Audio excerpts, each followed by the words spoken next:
trainers of all types, drafters of all disciplines, welcome to the MagneZONE. I didn't screw it up on the first take this time. Hey. No, I did not. Remarking that I did not does not mean that I screwed it up. Don't. Fourth wall broken. I will admit, I'm giving them a peek behind the curtain, but for the past 2 weeks, I've screwed up the intro on the first and occasionally the second try.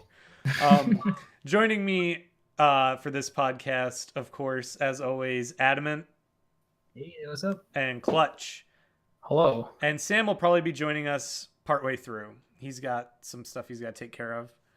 So this will be great because Clutch is running on 4 hours of sleep. I'm exhausted and punchy, and Adam is Adam. Why am I the most awake? I just got off work. Yeah. The fact that you are the most awake, it means this is going to be a good time. All right, so you probably, regular listeners probably know the rundown by now, but just in case you're a newer listener, we're going to be starting with the RDL weekly summary, I guess. Yeah, summary works for this. Weekly summary of what went down in terms of matches this week. Although we are missing 2 matches so far for week 9. Hopefully those will get played in the next few days. We'll see. And also, so after we get done with the RDL, we'll move on to Alola International. And after that, I think there's a couple free agent transactions. Not an RDL, I don't think. No. Nope. No, we're good. No free agent transactions. Wait, there was one. Was there? There was there was one in Alola International, wasn't there? Didn't you make one, Adam? Oh, D Willie made me. No, it was D Willie, not me. Oh, okay. Yep. Oh, free agent trade. Yeah. And were there any trades? I know that there's free agent. Okay, so we have one free agent transaction. Were there any trades? Because that kind of falls under the same category. I mean, yeah, I had the trade. Yeah. Okay, so we can talk about that too. Yep. Just now remembering that. Well, the trade was so Well, they'll see when we talk about it. Yeah. And after that, we take care of Mon of the Week. So anyway, wow. I'm sorry. If I'm talking slow, it's because I'm tired and my brain's kind of scattered right now. But once I get into the rhythm, I think we'll be able to get this going. Anyway, we'll start off, as usual, with the Akron Alakazams. And this week, they fought the Seattle Supersonics. And this was a match that, Adam, you had very little confidence in going in. Well, everyone just kept I just wasn't. So I was not confident. he had very little confidence going into this. He 5-0'd Seattle. He 5-0'd Seattle. Here's the brings. Oof. Akron brought Rotom Heat, Mega Altaria, Zoroark, Mamoswine, Jellicent, and Primarina. Seattle Supersonics brought Staraptor, Infernape, Starmie, Mega Caesar, Celebi, and Gudra. And none of those things had anything to deal with Jellicent. Especially not behind dual screams provided by that light clay Rotom. Yeah. Yeah, that was pretty fire. That was a last minute decision, wasn't that? Yes, it was. Because it was literally the day of the match, and you were like, no, it was day before. Or it's day before, right? And you were like, yeah, because it was the day that we recorded last podcast. Exactly. Yeah, it was like the night before. It was literally before the others got on for the podcast. Adam shoots me like a revised version of his list and is like, I think this might work. And I'm like, go for it. Like, I think it looks good. So and it worked. Yeah. Prepping for that match was just like, hey, I don't think Adam. They were like, I don't think Adam's bringing Jellicent. Why didn't you think I was bringing Jellicent? Because you didn't. You barely bring Jellicent all season. You got it like twice. And we're like, he doesn't like it. In the last 2 weeks. I read it once for the first 7 weeks. Yeah. You have not brought that thing a lot. But hey, that worked out for you this time. That was his plan all along. He lulled you into a false sense of security. Yeah, that was totally my plan. All according to Keikaku. Not this again. Translator's note: Keikaku means plan. So we move on from that to Brooklyn versus Galesburg. Galesburg being coached by, I forgot which You'll get people there. took over which team. It's Insanity. Insanity, right? Yes, right. Yeah, okay. So Brooklyn 5-0 takes it. Brooklyn brought Arcanine, Xurkitree, Silvally, Suicune, Ditto, and Reuniclus. I actually watched this match. We'll get to that in a second. Mega Venusaur. No Mega But that Venusaur, team but did have 4 Psychic types and a Tornadus. right. Galesburg brought Tornadus Eye, Gardevoir, Dhelmise, Kommo-o, Necrozma, and Mega Gallade.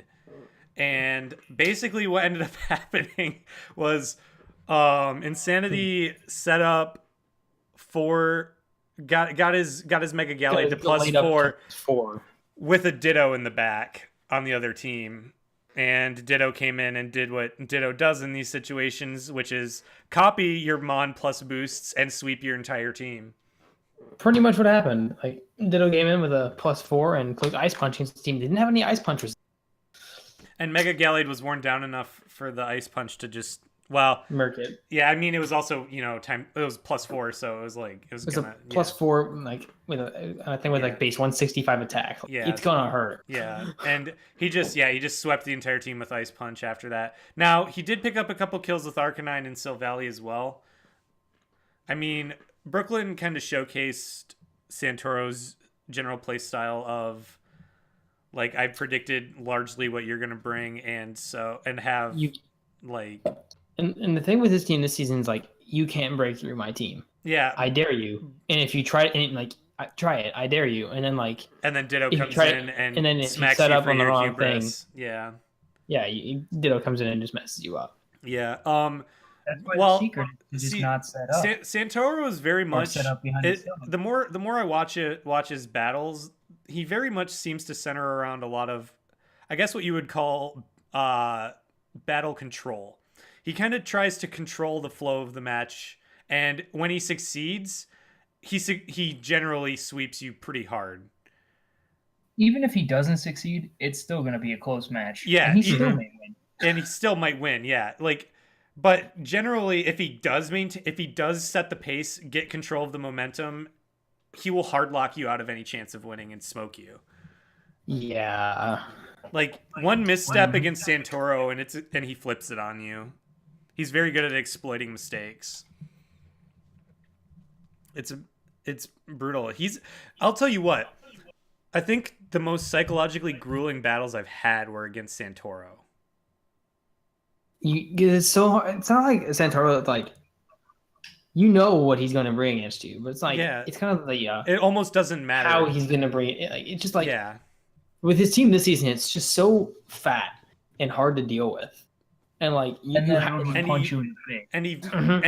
there's this Dragonite and a Xurkitree in the back, and you're like, crap, I don't have anything for that. Right, and he makes very, very few mistakes, if any. Mm-hmm. Like, he makes some from time to time. He's playing a ridiculously good balance core with like two things. He doesn't have any speed. This team's very slow, outside of like Crobat. Yeah, but he makes it work for him by utilizing his pivots. I mean, I guess Kabali and Crobat are he utilizes his pivots with his breakers very well. He takes full advantage of all synergies that he's got at his disposal. And so we move on from that match to Chicago versus Liverpool. So this was another 5-0, Liverpool taking it. I brought Hydreigon, Alolan Muck, Rotom Wash, Diggersby, Mega Aerodactyl, and Entei. Storm brought Tapu Fini, Alolan Ninetales, Mega Sharpedo, Flygon, Blacephalon, and Magneton. So, real question: did you use that Entei that I sent you? I did. The problem is, and it was the one thing that died. Damn it. Well, what happened is, I was running a pretty fire set that Adamant passed me for Entei.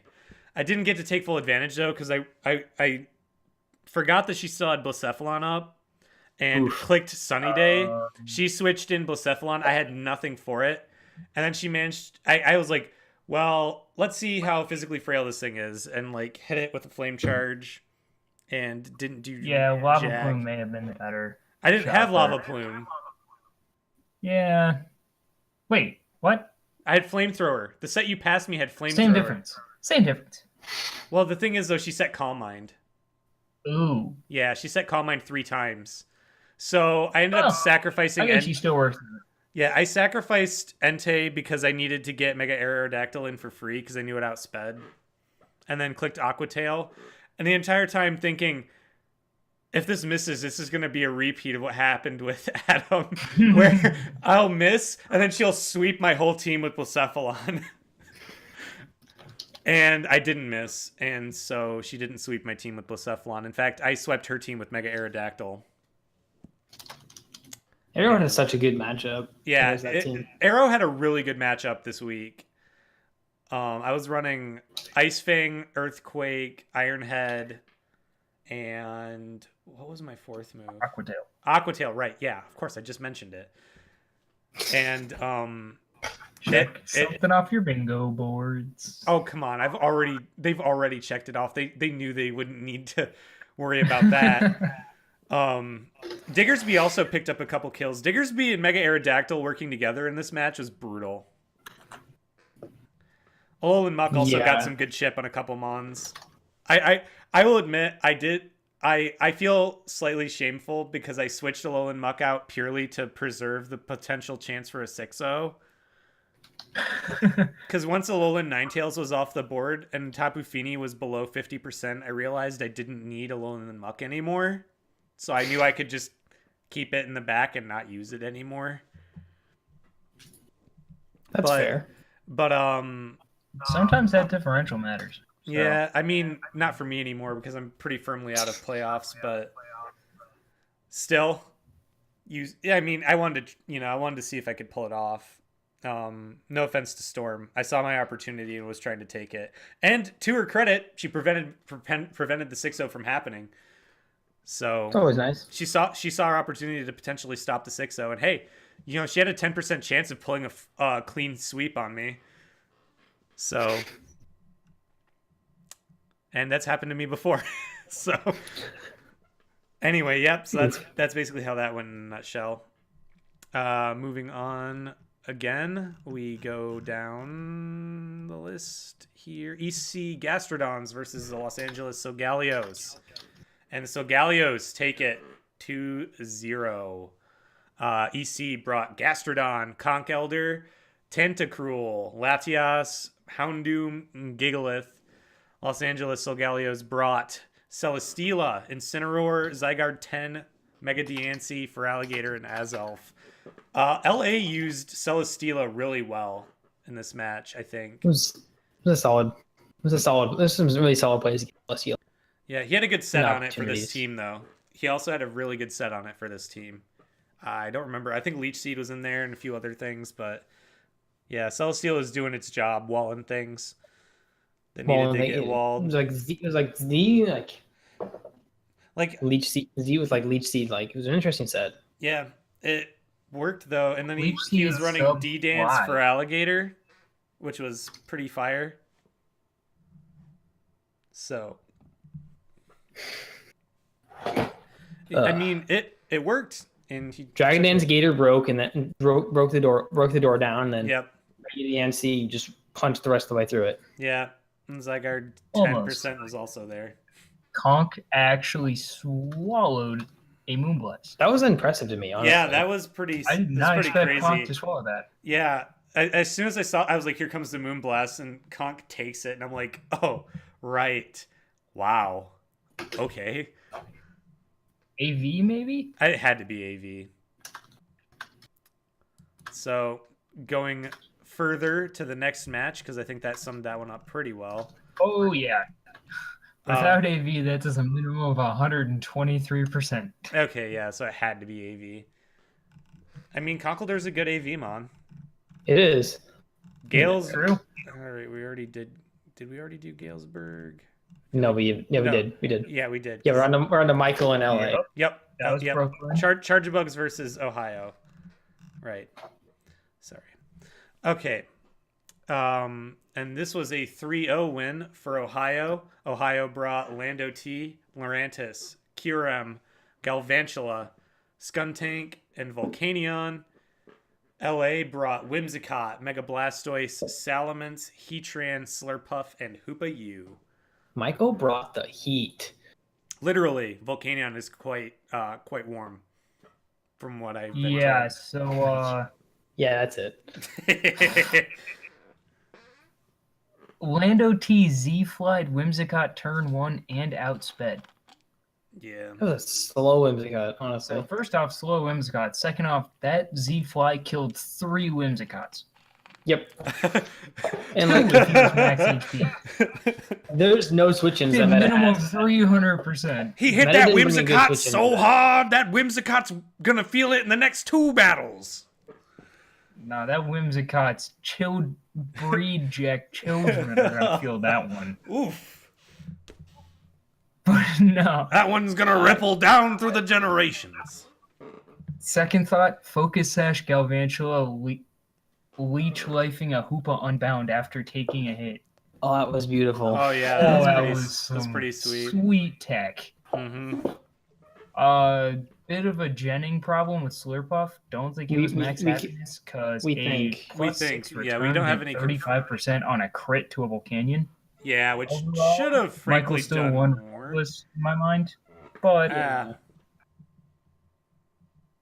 That Volcanion picked up a lot of kills, 3 kills. it would have been closer differential wise if he had been max happiness. Oh, But yeah. even then, Michael still won that game. Kyurem never even hit the field. Nope. Yeah. So then we go all the way to Oregon. Yes, Oregon versus San Antonio. That match was just recently played. Indeed, it was. Time to date ourselves. Mm-hmm. Check that off. Yep, because it just got put on the You sheet know, as yeah. we were looking at it. Yeah, I'm glad that we recorded this on a Tuesday because 3 matches got posted today. Yeah. So anyway, Oregon brought Escavalier, Slowking, Pelipper, Zapdos, Kabutops, and Tangrowth. San Antonio brought Florges, Manaphy, Ambipom, Megalatios, Bronzong, and Thundo T. And San Antonio took it 2-0. I knew this was going to be a close match. I've fought both these teams, and they're, in terms of skill, I think Dominator and Ballistic are pretty evenly matched. They're both very solid players. I think Dominator's struggled with a lot of inconsistency this season, and I think he's starting to finally find a groove with this team. Yeah, definitely. But Manaphy picked up 3 kills, doing the work that we all expect Manaphy to do. I mean, you got a pretty even kill spread on Oregon's side. All 4 kills it picked up were with different mons. Mm-hmm. So He's trying that rain. which of us watched that battle? Was that one of Sam's? I think it might have been Sam's. Oh, hold on a sec. Oh, boy. I'll look up his notes. This is why Yep. we type notes for these things. So let me see, RDL, and this would be You brought Zap Cannon on Slow King? So yep. So according to Sam's notes, there was solid tech on both ends. Yeah, Papa Berry on Manaphy, which is pretty good tech there. Zap Cannon on Slow King was great for taking on Manaphy, but Manaphy appreciated being healed from paralysis later via hydration. It was Rain Dance Hydration, I believe. Yeah. Something like that. I would imagine that's probably the case. Oh no, I mean, because since Oregon has rain, so like it benefits just Yeah. naturally. Yeah. So Mhm. Pelipper set rain, and Manaphy says thank you. Yeah, that's and actually the pretty good boosting tech. +3. That's good tech to deal with a rain team, is if you have things on your team that take advantage of rain. Manaphy submits extremely anti-rain. Yeah. Yeah, you don't want Manaphy under rain. Not at all. Manaphy is one of the best benefiters of rain out there. Even In though this week's edition of Rain Cores, yeah, we've had reason to discuss rain cores quite frequently over the past few weeks. So flashback to episode 4. not 4. We It did- was not we that did- early. It Was that like it was six like or seven? no, it was like 12. It was like 10. Well, no, 12. I can look it up later, but Yeah. it was it was I think it was in the double digits still, or like very close to the double digits. Maybe 11. Might have been. So we continue on to a match that I watched and did the write up on, which is Philadelphia versus Rochester. Philadelphia took this one 4-0.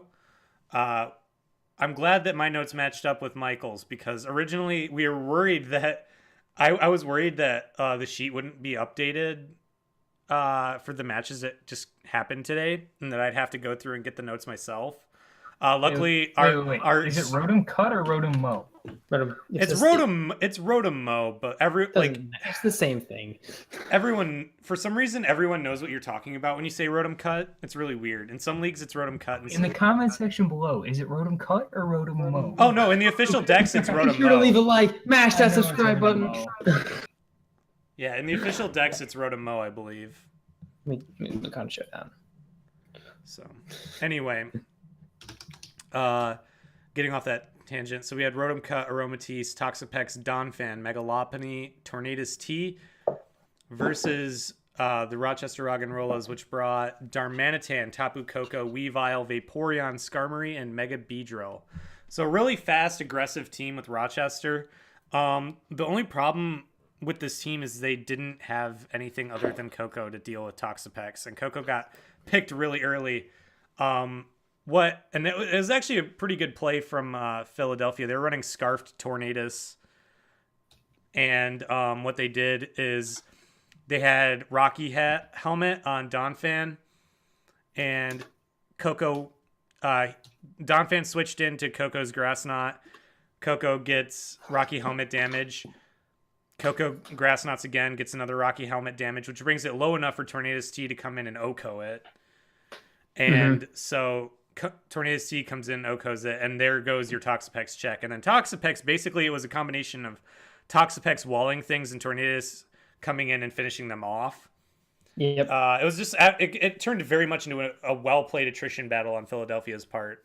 And there's I think Rochester had an out, but only if they had put Zen Headbutt on Darmanitan.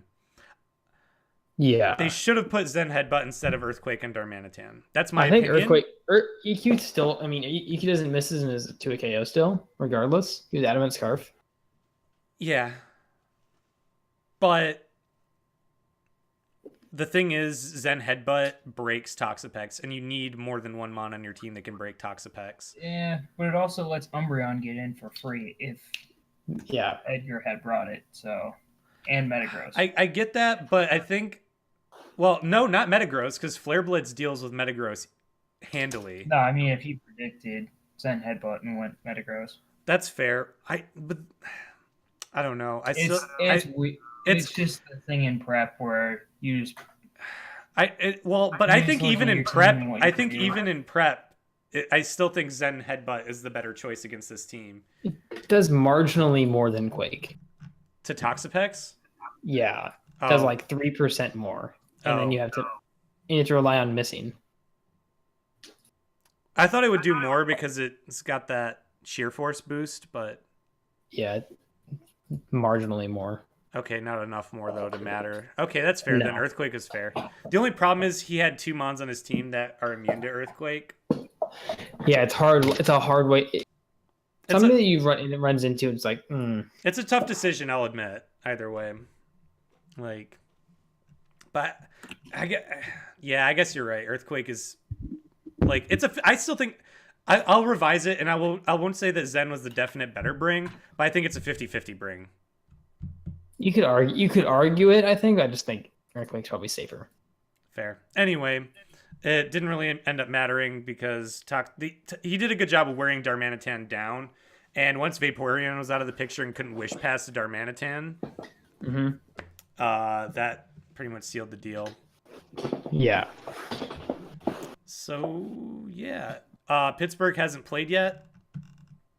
Nope. So we don't have that match yet, and that's Pittsburgh. Actually, there's only one match that hasn't been played, which is Pittsburgh versus San Jose. Because we've listed all the other matches. So, yep. right, that wraps it up for the RDL this week, in week 9 of the RDL, in fact. So let's shuffle on over to Alola International, get things started over there. We're going to talk about week 5. Wow, they're already halfway, or just about halfway in. Yeah, Yeah, crazy. Crazy how fast these draft leagues go by. It really is. Because when you actually step Crazy back how and look slow at the it, because like, offseason's gonna feel. yeah, you're right about that. Although my off season is going to be partially taken up with WDL because that just started this Maybe week. mine will too once someone drops. We'll see. If I'm debating on doing match coverage for WDL in the off season, but we'll see. we'll see. So week 5, Alola International. We have the Lowland Quakes, as usual. That's who we're going to start off with, versus the Los Angeles Lookers. Lowland Quakes win 4-0. They brought Piloswine, Greninja, Caesar, Megalatias, Clefable, and Rotom, versus Gengar, Celesteela, Garchomp, Shaman, Primarina, and Hitmonchan for the Lookers. Megalatias picking up those 4 kills, as we expect from a Megalati at this stage. I mean, It's Megalatias. Come on. It comes in, it kills things. Los Angeles doesn't have a dark type. Oh, it just straight up does. They don't have a. Oh, they have Mandibuzz, Okay. Which loses to Clef. and didn't come. Like Latias just runs this team. Yeah. Yeah, And it both did. teams. Well, and it did. Calm Mind, like Roost, Store Power, like legitimately like runs this team, like just naturally. Yeah. But you brought Bolt Beam Psyshock. We take those. 4 kills with it. It's Megalatias. He can do whatever the hell. It has so many sets. So hard to deal with sometimes. It's just so freaking Notably, bulky. he brought HP Ice on Scizor. Yeah, that was pretty his sweet. Garchomp. That was a pretty sweet way to catch Garchomp. It's freaking Scizor. It's like it's technician boosted. If it's dumb and it works, it's not yeah. dumb. Yep. All right. Well, that actually kind of sums up the 2 main points of that HP Ice and then Megalatias doing Megalatias things. Mm-hmm. And that moves us into Brooklyn Bennetts versus Waynesboro Gallades. Brooklyn takes it 1-0. Very close match. Brooklyn brought Mega Tyranitar, Excadrill, Kyurem, Emboar, Thundo T, and Cafagrigus. Waynesboro brought Mega Gallade, Tapu Koko, Torny T, Licky Licky, Dragalga, and Donphan. So, who watched this match? You watched it, Adam. Well, give us the details on this one. Ethan set up T-Spikes pretty much immediately with Dragalge, pretty much sacrificed Dragalge for a little bit of chip on Tyranitar plus T-Spikes. Interesting idea. Think it would have been more beneficial to keep it, but that's just me.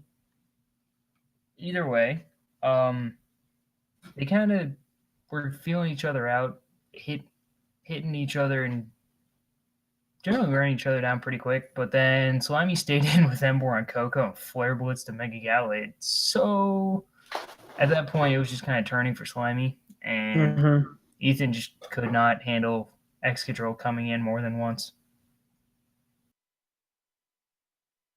Yeah. And yeah, that's kind of it. The only reason it was a 1-0 because Slimy, for some reason, sent in Thundurus to die to Ice Shard from Donphan. Literally didn't understand that. Would have been a 2-0. Should have been a 2-0. Well, sometimes you got to remember in close matches like that and like heat of the moment, sometimes you make a decision, you're not really thinking about it. Sometimes you just want. Sometimes you don't. Something else with Ice Shard. Sometimes you just play for the win and you play for the guaranteed. That's true too. No, but Donphan had just killed Mega Tyranitar with Ice Shard. And then he went into Thundurus Therian. Oh. And he just Ice Sharded again and killed Thundurus. Oof. There's literally no reason. Oof. Because then he just went Excadrill and won the game. I was like, why did Thundurus even come in there? I'm so confused. Yep, that was definitely an odd play. Well, let's move on. Either way, he won. Yeah. Let's move on to another close match. Crane Lake Conkeldurs versus Colorado Agrons. Agrons pick up the win 2-0. They brought Tangrowth, Slowbro, Mega Manectric, Mesprit, Zygarde 50%, and Heatran. Crane Lake brought Crocodile, Tapu Bulu, Jirachi, Mega Pidgeot, Halucha, and Mantine. Did anyone watch this battle out of the three of us? Actually, no. None of us watched this battle. Wait, what? None of Did we us miss one? watched this Did we miss battle. this? I think we missed this one. But Oof. Did Sam watch this one? you know what? Sam might have and didn't. No, he doesn't even have notes for it. Well, he might not have typed his notes in. He watched a bunch of the matches and didn't put notes for them in the. We literally have notes for 5 matches minus the 2 that me and Sam were in. So. How did we not realize that? Yeah, so we'll take a bit of blame on this, but I mean, let's take a look at least at the stats here. Looking at team composition, like Yeah, Zygarde looks to be like a real problem to Crane Lake. yeah, they don't really have a lot of answers for Zygarde 50.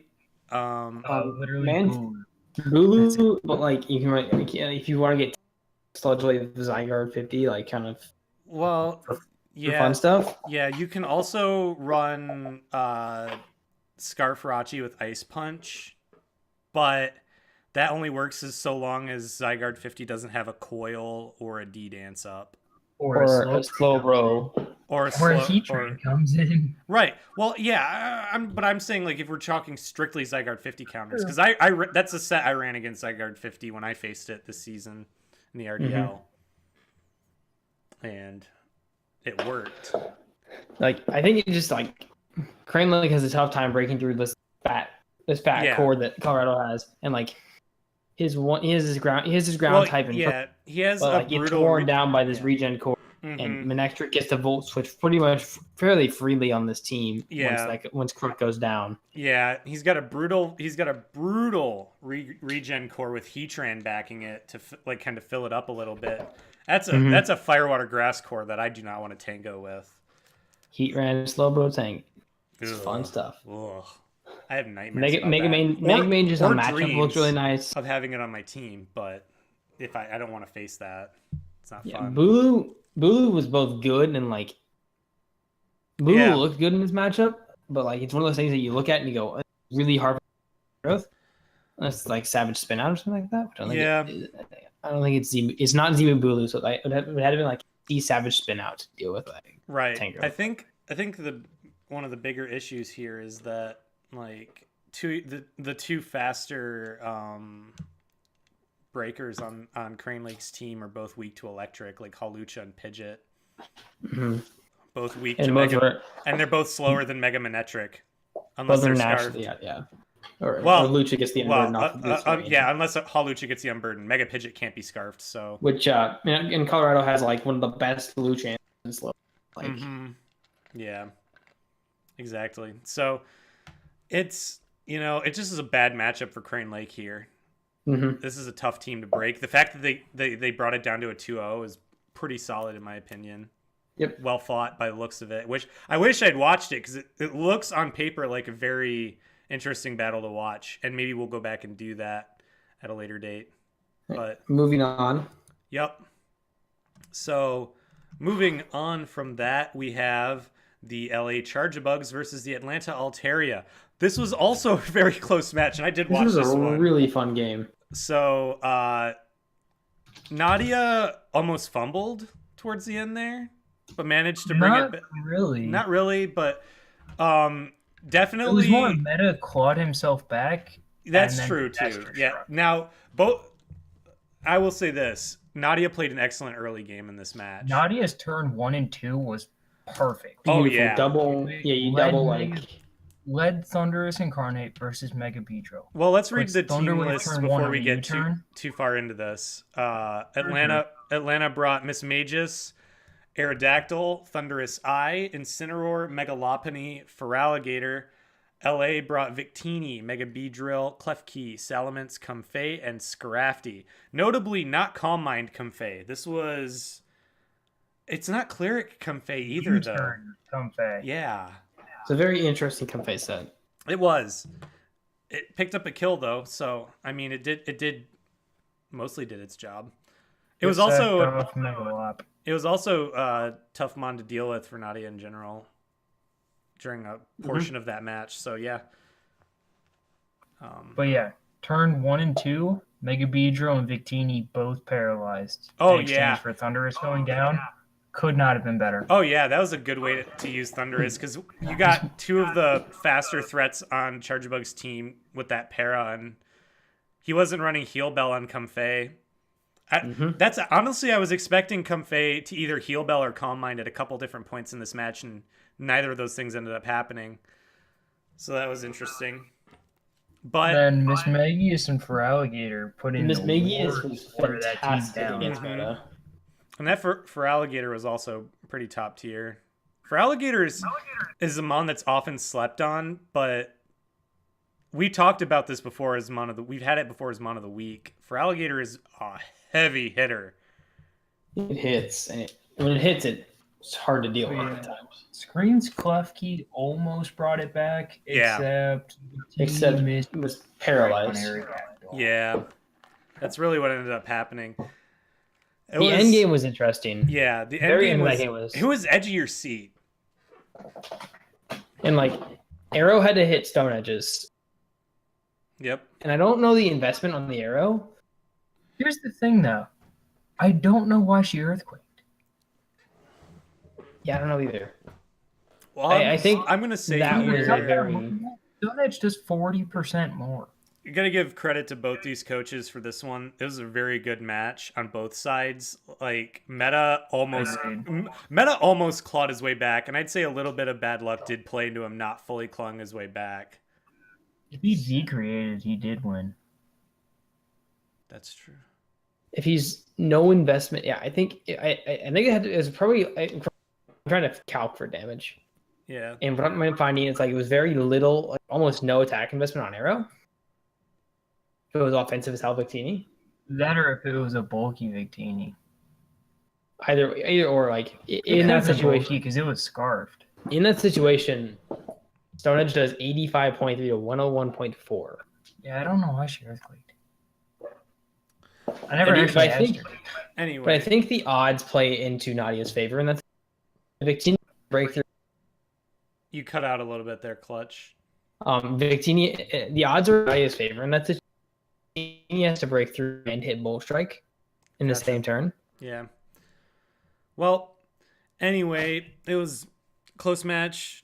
Atlanta picks up the win 1-0. Moving forward further into week 5 for Alola International, we have the Huddersfield Heracross versus the Alola Archers. This one, Adamant, you watch this one. I'll read the team list and you can take it away after that. So Huddersfield brought Beware, Mega Venusaur, Jolteon, Gliscor, Hoopa Unbound, and Melodic. Alola brought Excelgor, Nihilego, Lando T, Guzzlord, Magmortar, and Mega Gardevoir. They won 4-0. Alola did. Eclipse made the big boy plays. Immediately sets 2 layers of spikes, turns 1 and 2. Stays in with Mega Gardevoir on Hoopa Unbound. Oliver makes the read, clicks HP Ice, thinking Lando comes in. Nah, he just hyper voices the hell out of that Hoopa. That thing is gone. Yup. And Oliver never defogged the spikes. Then eventually Lando T comes in, clicks sub, SD, breaks things. Was he not packing defog on Gliscor? Or did he just not get a chance to use it? Couldn't tell. I don't think we could tell. No, he had the chance. He just didn't click it. So either he didn't click it or he didn't have it. And Magmortar was Psyche MZ. So he did 95% to a Mega Venusaur. And he'll just swept late game. Well then. That was pretty much it. Yeah. I think it sums it up quite nicely. Which then takes us to the Virginia Caesars versus the Kyoto Klefkis. Kyoto won 4-0. Their list, Megalatios, Moltres, Hippowdon, Weavile, Metagross, Rotom Mow. Notably, Rotom Mow in this league and Rotom Cut in the RDL. So I think it's officially Rotom Mow. It's officially Rotom Mow, but I say tomato, you say tomato, Rotom Cut, Rotomo. Yep. We get it. Alola Persian, Galvantula, Gligar, Tapu Fini, Lucario, and Nidoqueen for the Virginia Caesars. So this one was one of the ones that Adam watched. Adam watched most of the ones for Alola International. This game was super hacksy. I mean, When you- multiple missed Willows, Toxics, Meteor Mashes. That would have changed the game a lot. Yeah, when you get a match that has a lot of misses and a lot of like weird hacksy stuff, it's always hard to tell how it could have gone otherwise. Mm-hmm. Yeah, I really can't say how it would have gone. It kind of gets a clouded and obscured haze of BS. But I mean, at the end of the game, it came down to Hippowdon just sitting there and just beating things and just doing what it does best. Soak a hit, Earthquake. Soak a hit, Stone Slack Edge. off. Soga hit, not care, slack off, flick earthquake. Like Exactly. if you don't break Hippo, you lose. Yeah. And let Sandstorm and Stealth Rocks do some work too. Yeah. Yep. It's Hippo. It was a very weird match to watch because I felt bad for both of them because it wasn't just like one-sided hacks. It was just like the entire game just said, "Nah, F it, you aren't landing anything." 90%, 85%, 0. All right. And another 4-0 here on our next match, which is continuing week 5 coverage of Alola International. We have the Akron Absols versus the Brisbane Scythers. And this is another big win for our boy Adam. He brought stopped an undefeated streak. Yeah, he brought Chandelure, Infernape, Mimikyu, Amoonguss, Meloetta, and Slowking versus Brisbane Scythers lineup, which was Zygarde 10, Pangoro, Toxapex, Torny Eye, Mega Metacham, and Blacephalon. Enlighten us. Amoonguss and Slowking were there literally just to stop that Mega Metacam. Both were max Fizzbulk, and he actually didn't bring anything to break my Slowking. If I remember right, he had Sub, Drain Punch, Fire Punch, Bullet Punch. Ooh. Oh. Yeah. Slowking because he prioritized Bullet Punch for Mimikyu, which is fair because Mimikyu's been doing the work. And Mimikyu's a huge threat. Such a threat. My Chandelure did not get to do what it came for. This is why it's kind of important when you're drafting your team. This is something I think is appropriate to bring up here. When we're talking about drafting teams, generally one thing you should consider always picking up is a really massive offensive threat. Because Metacam. Well, because like in this situation, he had to honor the threat of the Mimikyu and put Bullet Punch on Mega Metacham instead of something that could deal with Slowking. So Rocky Helmet on Slowking was huge this match for things that force your opponent's like hand in like prep that they have to go somewhere else. That they can't necessarily centralize on something that you have to go somewhere else with. And even in a 16 team draft, which is generally, I'm going to say, probably one of the more common leagues you're going to get into. In a 16 team draft, there's lots of power on the board. You should try and pick some up. There's almost always power that fits someone's team. Yeah. So it's usually a good idea to pick up a very big offensive threat, if only to force your opponents to honor that threat. Something I didn't learn until season 3.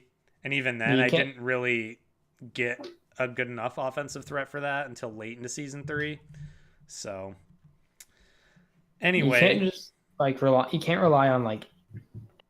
You can't put all this pressure onto one mon. Yeah, because you want more than just one offensive threat. Don't get me wrong, but you want like having a big threat that they have to plan for is important. Like I'm not saying just draft like one offensive mon and a bunch of bulky mons. Past me, if you're listening. Past me is obviously not listening, but at season 2 Cossack with Sharpedo. Yeah, Sharpedo, the most offensive of offensive threats. Sharpedo. And then it became Sharpedo. Then it became Sharpedo Lottie, and then it became Sharpedo Lottie Volk. And then it became mostly Lottie and Volk because nobody cared about Sharpedo. Because Sharpedo just dies to just about any priority. That mon sucks. It's not great. It's weird. It's cool and it's like solid, but like against the right team, it can clean up. I think it's an okay cleanup sweeper. It's not so good. Anyway. Final match of week 5. Yeah, final match of week 5. California Kyogres versus the Seattle Supersonics. Well, this one wasn't close. The man isn't here for the best match he's ever This is the had. greatest thing ever. Okay, so this is okay. Let me read the list here and the score. God, stop getting ahead of yourselves. Slow down, boys. I'll let you loose in a second. Mega Mile, Scolipede, Dragonite, Rotomwash, Uxie, and Mean Shao for the Seattle Supersonics. Smeargle, Empoleon, Crobat, Mega Garchomp, Kyurem Black, and Xurkitree for California Kyogres. It was a 6-0 victory. Mega Mile got 6 kills. This is the dumbest prep I've ever. I was with Sam prepping this out, and like, what does he do with speed? Like 2 speed plus 2 attack Mega Mile. We go, well, literally nothing. And like Sam was like played a couple matches that day and been like kind of frustrated, and I was like, just go try to win turn 1. And he did. And he let off with Scolipede, got a couple speed boosts, got Mawa behind the sub, set up a Swords Dance, and literally clicked buttons. And everything died. It was literally so beautiful. So he baton passed that speed, right? Yeah, okay. Scolipede was like, sub protect baton pass. You didn't clarify that, but yes. And this is why baton passing speed is illegal in the RDL for shenanigans like this shit. Because that is busting. And like baton passing speed is something that like a threat like Mega Mall legitimately. Like over 300, like okay, you cut out for a little bit there again. It hits over 300. It hits like over 300 attack at level.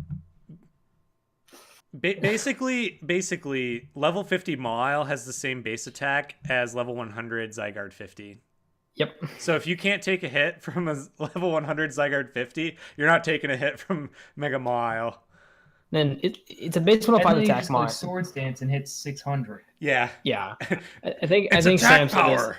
It's over 9,000. I think Sam said this. It's like he sets like a base 105 attack mon that automatically 2. Yeah. And then can click Swords Dance. And then clicks Swords Dance, and then laughs at you from as it just one shots your team.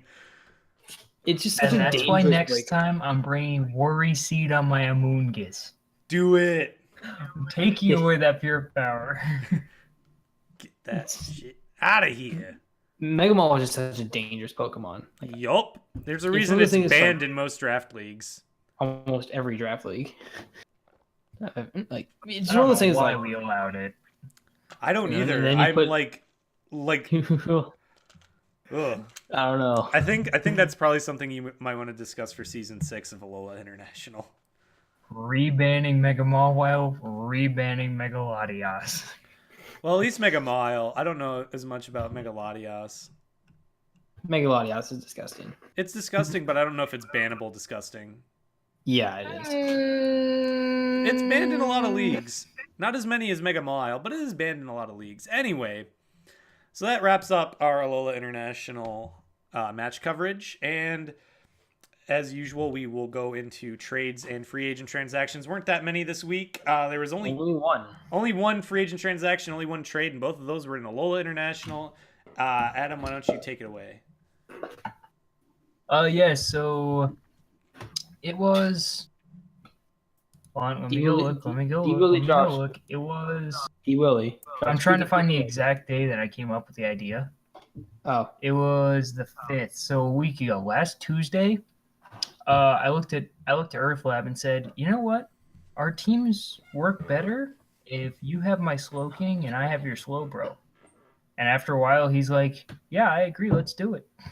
And so the bro and the king were switched.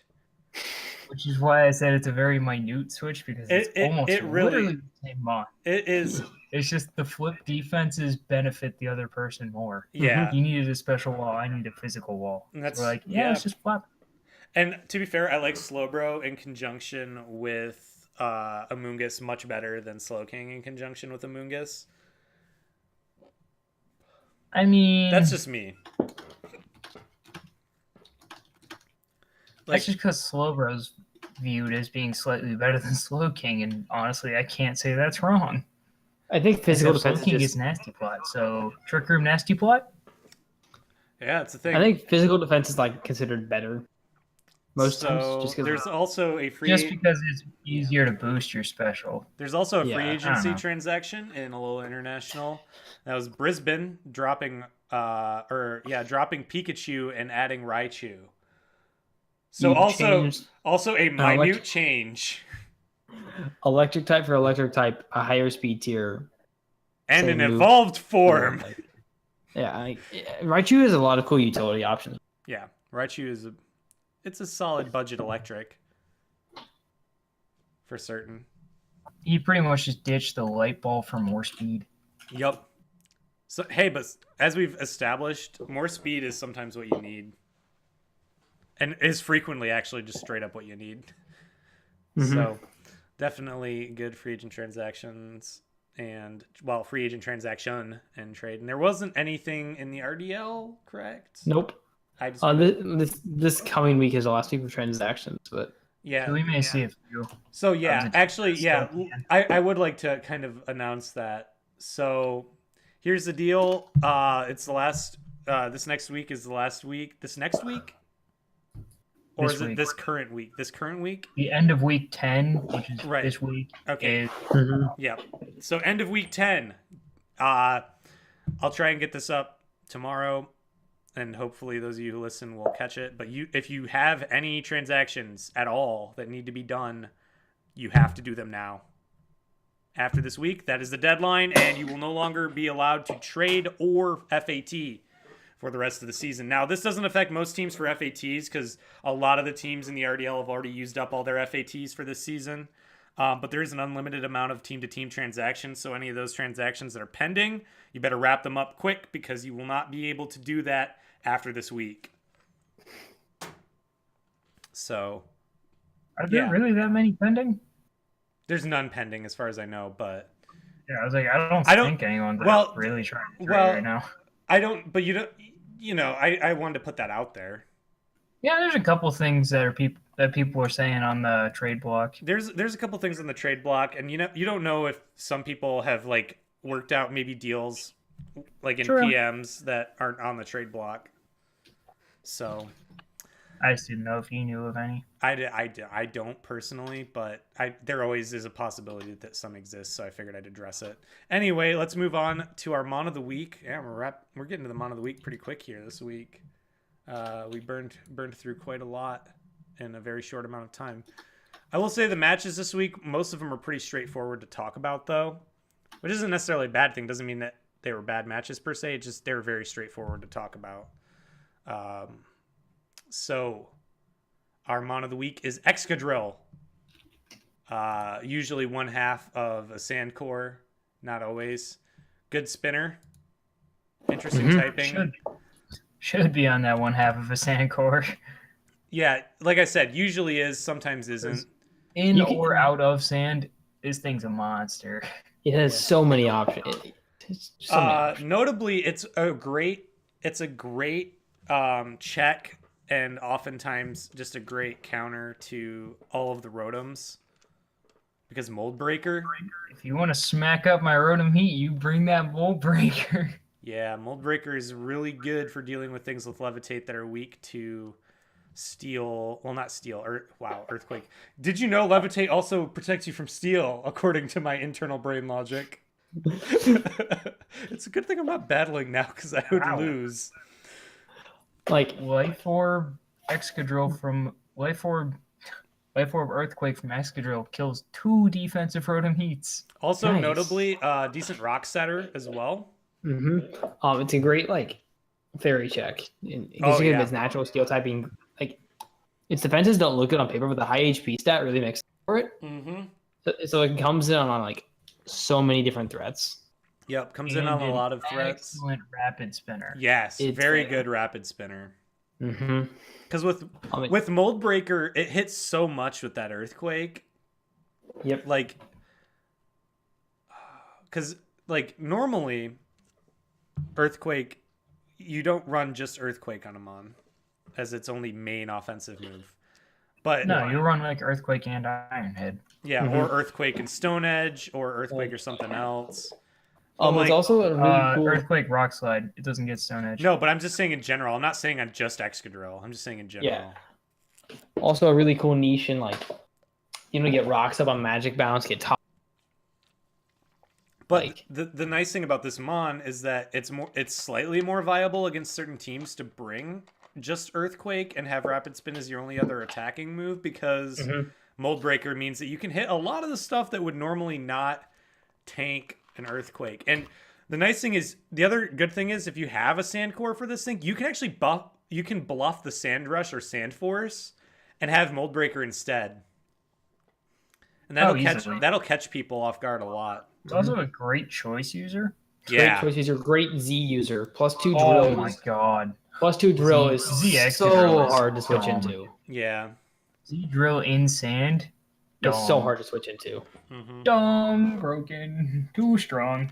Like base 135 attack, put that on the back of the Swords Dance and the Great Duel so much, and it gets very limited coverage options, but the coverage options honestly, it barely even needs it. Yeah, because you give it better coverage, this thing's going to Ubers. Yeah, it's one of those Mons that I think that a lot of people take a look at that defense and special defense stat and kind of discount it a little bit, or they sleep on it a little bit. And its speed looks low, but 88 speed, you scarf that bad boy, and it speeds a lot of a scarfer. It's a good scarfer. It's a good scarfer, good like potential suicide lead. Yeah. You can its speed is just naturally good to like break in some senses as well. You can just run Mold Breaker like SD Life Orb, like SDZ even out of sand still is still hard to switch into. Yeah. This thing is tough to deal with. And like obviously if you can get a sand core going with this thing.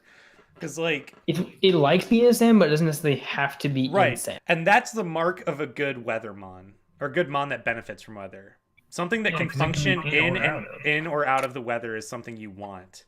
And Excadrill because like definitely it's does not that. necessarily attached to the fact that it has to be like it's like Mega Swampert's good, but it does definitely it wants the rain. Yeah, a lot. But Drill can do more than just be a weather sweeper. It can be a defensive check. You can get rocks up. You can use it as a utility spinner. It does so much for like so many teams. And it does all of this with a very limited move pool, honestly. Like its move pool does enough. I think that's a case of it's got what I would call a perfectly curated move pool for what it is. Because some Mons, they have like almost too many moves. Where you're at Jirachi, where you're running into 4 move slot syndrome all the time. Gudra's another good example. But this Mon doesn't run into that, because most of the sets you're running with this thing like have very specific moves that you're using for it, and there aren't really a lot of competitive moves for those slots. And even though the slots, the moves that are in the slots themselves are generally predictable based on what item it's running, knowing that right off the bat is tough. An opponent has to plan for a bunch of different sets when they're planning for Excadrill. I've seen people bring Aerial Ace against teams with like Chestnut. Yeah. Because that'll just smack it up real quick. Yep. And so, yeah, Excadrill, definitely a good pickup. In general, it's a good tier 1. There's a reason it's a tier 1. A lot of people, some people don't realize it. It's a good tier 1. And as a steel type, it's a really nice steel type. It takes so many different varieties of hits. Yeah. And ground steel is such a good defensive typing. Yeah. Like has a lot of good resistances. So Spidef Drill is just should be noted though, it is weak to fire and fighting, which that's something I'll have to watch out for. They are 2 common coverage moves and they will be brought against you. And yeah, it is weak to ground, which is also thing, and it's notably outsped by Crocodile. True. And so yeah, so things to watch out for. It's Yo, it's run also it's also weak to water, but that's It's got not a lot as, of weaknesses, but its resistances are really key. well, on yeah. a lot of Well, builds. like it still has a good defensive typing because it like looking at what else it resists steel. It resists steel fairy dragon. Like it can shut down some fairy dragon steel cores by forcing itself. coverage and Yeah. like It forces coverage.